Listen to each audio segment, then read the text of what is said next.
Alors, dans ma première vidéo tout à l'heure, j'ai parlé des filles. Et là, je vais maintenant parler des garçons. Moi, je suis un garçon. Et je sais comment les garçons réfléchissent, comment ils pensent. Souvent, nous les garçons, lorsque nous sommes avec une fille, on est content de dire que oh, la fille là, elle m'a...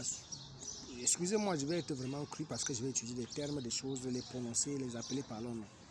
Oh, la fille là m'a bouffé le truc, elle m'a sucé, elle a fait ci, elle a fait comme ça, elle a fait comme ça. Vous êtes content. Parce que vous êtes jeune, c'est des sensations extraordinaires et tout. Donc, quand on ressent ça, on se dit qu'on est au 7e ciel, comme on dit souvent. Mais toutes ces choses, mes chers frères, ça a des conséquences. Les conséquences sont nombreuses parce que bon, les filles qui sont là dehors, les femmes ont beaucoup d'esprit en elles. Beaucoup d'esprit que nous ne connaissons même pas l'origine.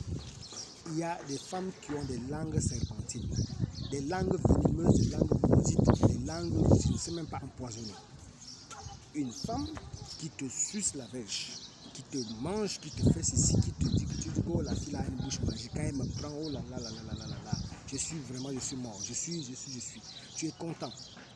Mais tu vas remarquer qu'il y a des jeunes aujourd'hui qu'au bout de, quand ils atteignent 30 ans, ils n'arrivent plus à répondre sexuellement. Tu vois qu'il a besoin de renforts, il a besoin de se renforcer avec des produits pharmaceutiques, il va acheter du Viagra, il va acheter telle chose, ils vont acheter des pommades, ils vont acheter des trucs qu'ils ont aujourd'hui, des bombes de massage et tout pour essayer de renforcer leur virilité, pour essayer de bien se lever, pour essayer de faire ceci afin de mieux satisfaire leur compagne, leur femme, leur copine. Tout ceci c'est pourquoi? Parce que la salive de la femme, la mauvaise salive qui est dans les femmes qui ont des langues empoisonnées, des langues serpentines qui entrent dans ta bouche, qui te sucent le truc. Quand on dit suce, ça veut dire qu'elle absorbe, elle tire, elle prend toute ta force, toute ta vigueur. Elle absorbe l'énergie de ta verge.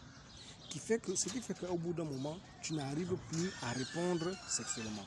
Lorsque tu veux maintenant mettre en pratique ta vie sexuelle, que tu veux faire des choses, tu n'arrives plus à t'en sortir. Tu n'arrives plus à avoir cette capacité de pouvoir tenir. Tu n'arrives plus à vraiment te lever comme un homme doit se lever pour dire que non, je veux satisfaire ma femme, je veux satisfaire ma compagne. Tu as besoin de boire des Guinness, manger des petits colas, boire de ceci, et ainsi de suite, tout ce qui va avec pour essayer d'avoir de la force, de la vigueur et tout. Et parfois même, tu vas voir que tu étais un homme qui était bien fertile. Mais au moment où tu veux maintenant vouloir te marier, tu n'arrives même pas à enceinte ta femme. Tu deviens impuissant. Tu n'arrives pas à enceinte ta femme. Pourquoi? Parce qu'elle a enlevé tout ce qu'il y avait comme hormone, c'est-à-dire de production en toi. Ton spermatozoïde devient, comme tu entends, que stérile. Il est nul, sans pouvoir. Il n'arrive pas à reproduire, il n'arrive pas à féconder l'ovule de la femme. Donc, c'est pour cette raison qu'il faut faire très attention. Ça ne sert à rien de donner sa verge à des femmes pour dire que non, suce-moi ça, fais-moi ceci, moi je ne peux pas jouir si la femme n'a pas d'abord sucé le truc, tout, c'est devenu quoi? Ce n'est pas important toutes ces choses-là. Il faut se préserver. Préserve-toi pour que tu vives des sensations-là avec ta femme.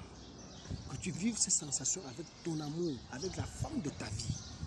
Quand tu finis de vivre tout ce plaisir-là dans ta jeunesse, dis-moi comment tu auras la même sensation, c'est-à-dire ressentir une autre sensation avec ta femme demain. Ça ne sera qu'une répétition. Résultat, ta femme devient vulgaire devant toi. Résultat, tu n'arrives même pas à aller au bout de tes sensations parce que tu as déjà tout donné dans ta jeunesse. Et après tu vas commencer à dire que oh, il y a ma tante qui m'a attaché, qui m'a maudit, qui a dit que je vais devenir impuissant, il y a mon oncle qui a fait ci, alors que les sorciers ne sont même pas au courant de toi. Tu as gâté toi-même ta vie. Tu vas épouser une femme, tu n'arrives plus à faire d'enfants. Elle est obligée de partir, peut-être de voir ton cousin, ou bien ton frère, ou bien ton voisin, ou alors ton collègue qui commence à faire des enfants pour toi, alors que toi-même tu avais la capacité de faire tes enfants, mais tu as gaspillé tout ça en donnant ton truc par-ci par-là, pour qu'on bouffe, pour qu'on suce, pour qu'on fasse, c'est pour ton plaisir. Tu as choisi le plaisir, maintenant tu as perdu ce qu'on appelle, l'efficacité, et tu as perdu ce qu'on appelle le bonheur, tu as perdu ce qu'on appelle la force. Donc mes chers frères, faisons très attention. Il faut faire attention avec ce que nous donnons aux femmes, les mamans et tout. Une maman qui a fait de jouer sa vie, tu es content de sortir avec une maman de 40 ans, 45 ans et de 50 ans, tu es